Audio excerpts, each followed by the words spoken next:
Okay, we're back. So the last time, what we did was we created our drum loop, and after the camera was turned off, I actually went ahead and created another snare out of 4 layers. And I saw this thing that Singularity posted on Reddit. He had Ask Me Anything, and he gave some tips for creating a snare. So I created another snare that's just sort of like a less in-your-face snare that I want to use before the drop. It sounds like this if I turn the other ones off.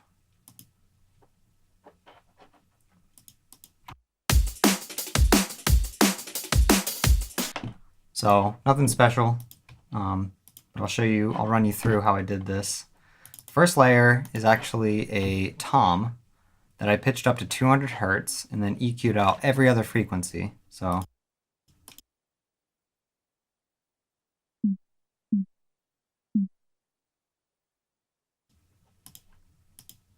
then the next layer,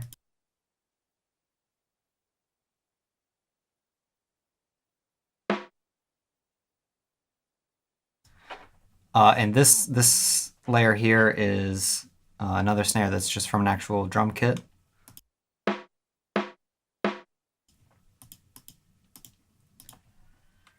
And then this layer is it's just for the high end. It's got some nice metal clank, I think.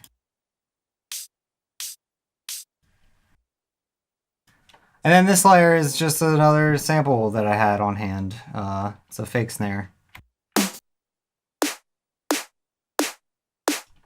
So I'm cutting off the low end for everything but the tom.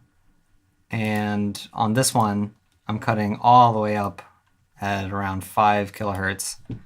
And then I'm compressing this one so that I don't get the attack, because I'm getting attack from all the other samples. This sample right here, I'm just getting the mid-range, and I'm getting only the attack. So you have a 200 millisecond attack, and it cuts off quite a bit. So altogether, it makes this sound. Okay, so I'm probably gonna just duplicate my drum now and create a beginning to the song. So I'm gonna get rid of the other snare from this part.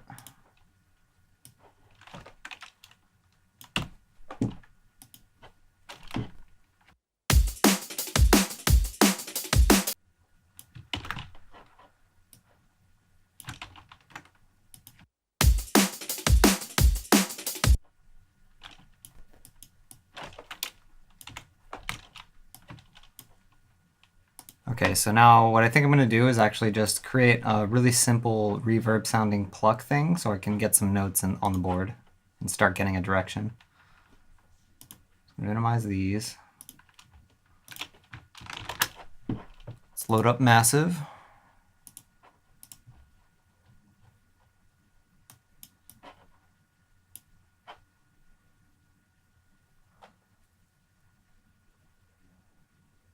Gotta love Massive. Any day now. It's Massive. Give it a... Okay. So this song is in A minor. I'm just going to go ahead and Control-Shift-M to make a MIDI clip. Turn that up so you can hear it.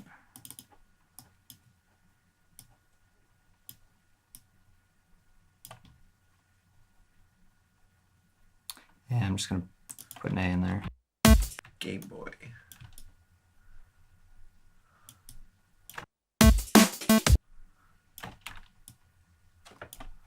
So I think maybe more of a square, and then I'll probably layer it with a triangle.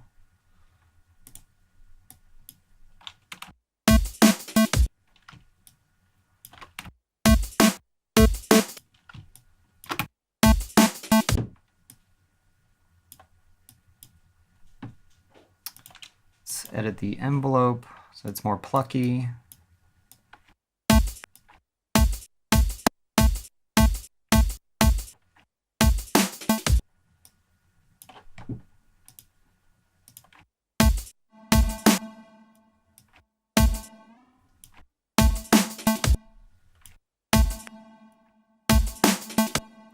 delay on it. Or delay synced, that's what we want.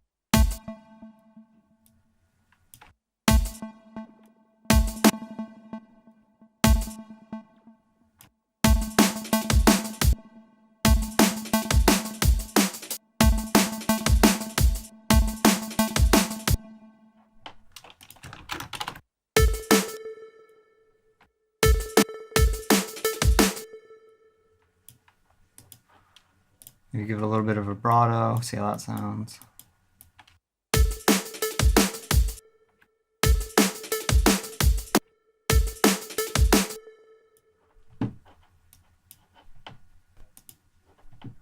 Some filtering. You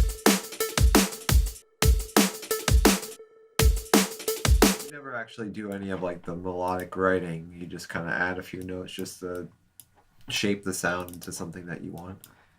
Yeah, I usually start out just like with one note, or like at least I'll get the rhythm right in the release. Like I know these are gonna be quick short notes, so I just have really short notes written in here. Okay. So I basically start out with the most basic idea of what I want to write, because then I'll, I might end up doing something like,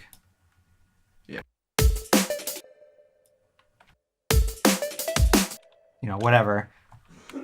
But it's the same kind of sort of staccato feel. So I start with that idea, the rhythmic element in mind. And then I start getting the design going, and then when I get a little bit closer to what I want, I will start writing notes, and then I'll finish the sound. Okay. That's the order, okay. Just because it helps me get a better idea of how it's actually going to sound once I have the right notes in. So I have no idea what I'm going to do actually, so. Trial and error. Yeah. How I approach writing melodies is actually I just put notes on the board, and what I like I keep, and what I don't like I delete or change. And that's pretty much how I do it. I don't really think of a melody beforehand. It's not really how I do it. Some people do it that way. It's just not how I approach it.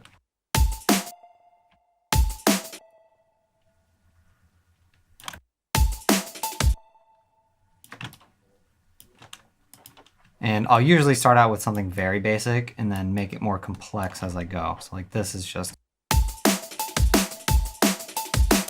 And then... another...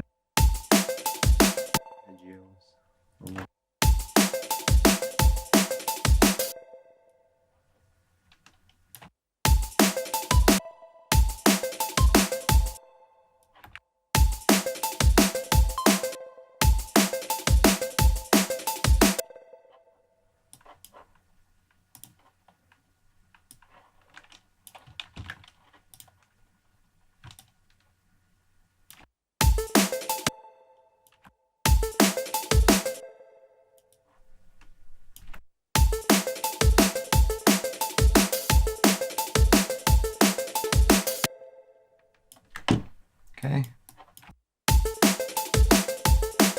So that's pretty basic, but that lays the foundation for us to start doing more. So now that, like I said, that's further into, what I might want it to sound like in terms of a melody. So now I can edit the sound more. It's interesting because, like you said, a lot of people, well, some people actually have things in mind when they're writing. And the benefit of doing it the way that you're doing is that sometimes you can run into accidents that are actually good, and it wouldn't be something that would happen normally. So yeah. And sometimes you hit a home run with it, and you end up with this melody that you have no idea how you even wrote. Yeah. It's just like, you surprise yourself, and that can be a good feeling. Sometimes, though, I do actually, a melody will come to me, just randomly, and I'll be like, oh, I have to try and get that in. But it's usually, this is how I do it. But I think that way you can also avoid being repetitive as an artist. Like instead of like using the same things that you're comfortable with, it kind of breaks you a little bit out of your comfort zone. Mm-hmm.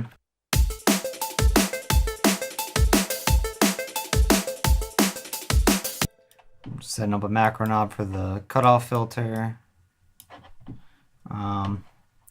We need to get some movement going on here. So what if we phased one of these?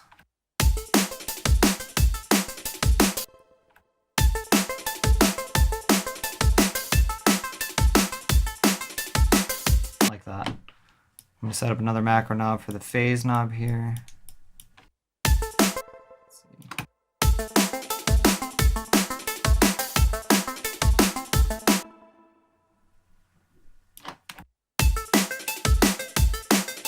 I like it best at 0. So for anybody who is struggling to make interesting sounds, I recommend just starting out with a basic waveform and seeing what you can do with the phase knob, because that almost always gives you interesting movement going on. And then just change up what wavetable you're using, because they all have different sounds and they all work differently with the phase knob. You just have to keep in mind which one you're using. So right now I have it set to the first oscillator, so it's modulating the square. It sounds like this right now. If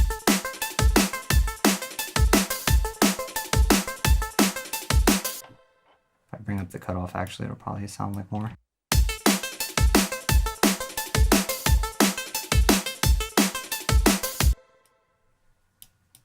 Even give it more control.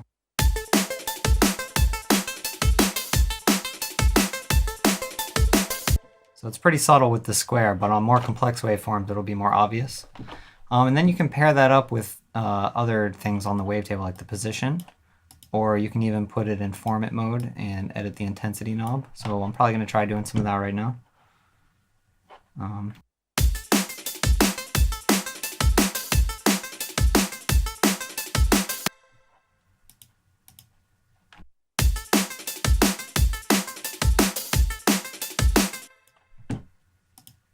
Maybe bend minus plus.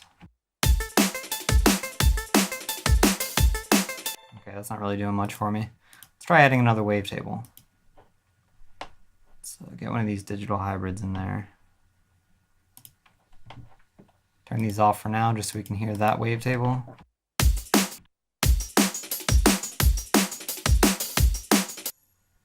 I need to turn this up a bit and then turn these two wavetables down.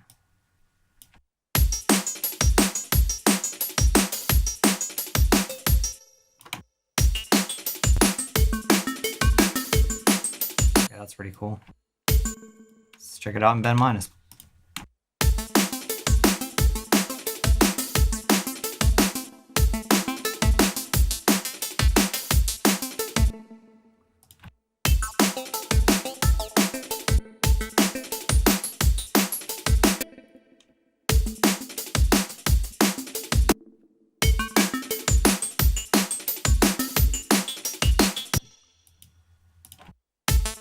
Bend minus plus the most. So I'll probably turn this down and turn these back on.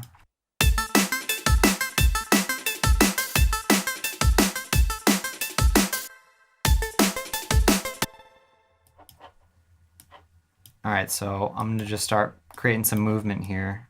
Got the macro knob there, probably going to assign this one to the wavetable position of this.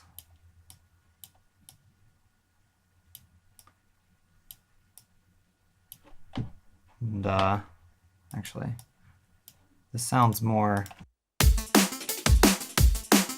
Shit. Yeah, I think I want this going the other way, because it sounds almost more filtered when it's on the right. And then the filter is going the opposite way, so it'll coincide better. Alright, so now I've got some macro knobs. Now what I can do is hit this arrow, hit configure, click on them, and then I have them for access to automate. First thing I'm going to do is probably the filter, show automation.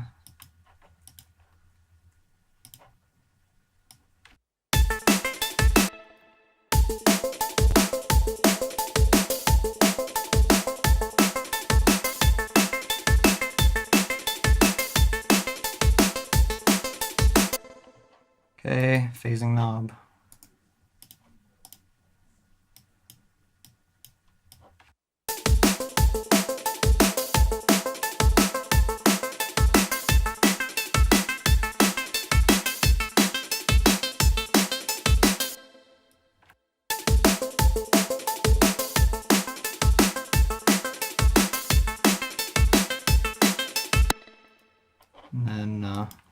with this.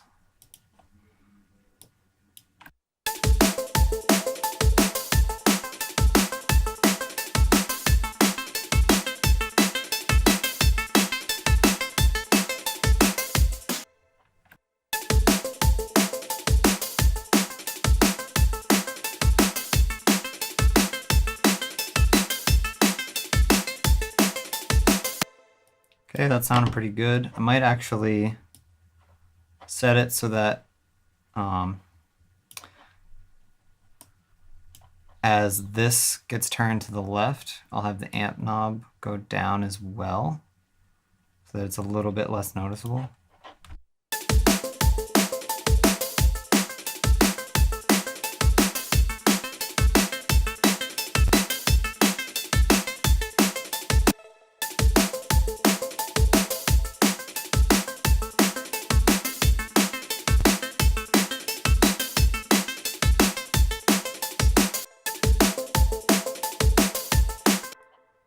Okay, now two things I think this could actually benefit from now is a envelope on the filter every time it plucks, so give it more of a pluck feel, and maybe a phaser. So we'll try the envelope first. Let's grab 3, put it onto here.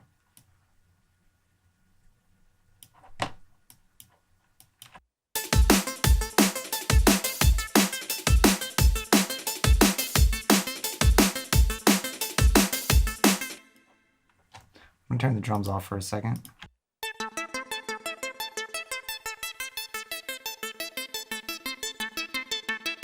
So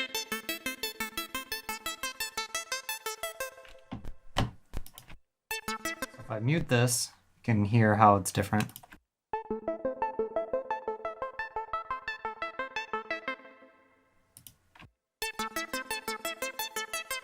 More of a pluck. That might be a little much though, so I'm gonna bring it down. Make the decay a little bit longer.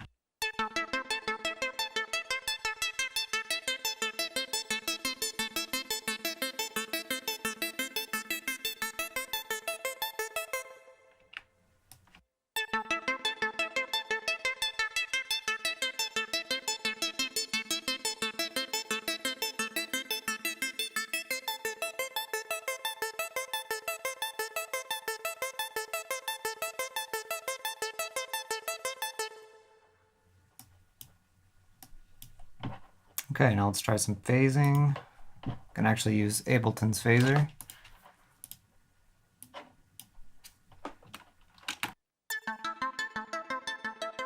Turn up the LFO so that it actually moves as it goes on.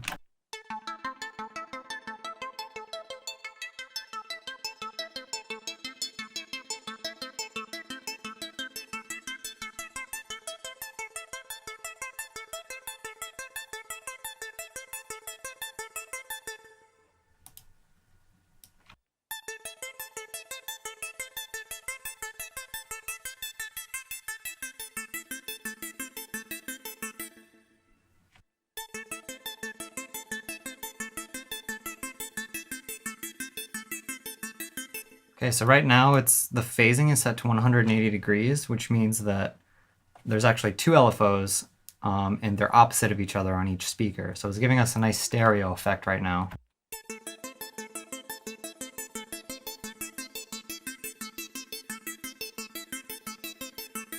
For this kind of instrument, I think that's really a benefit. So that's cool for now.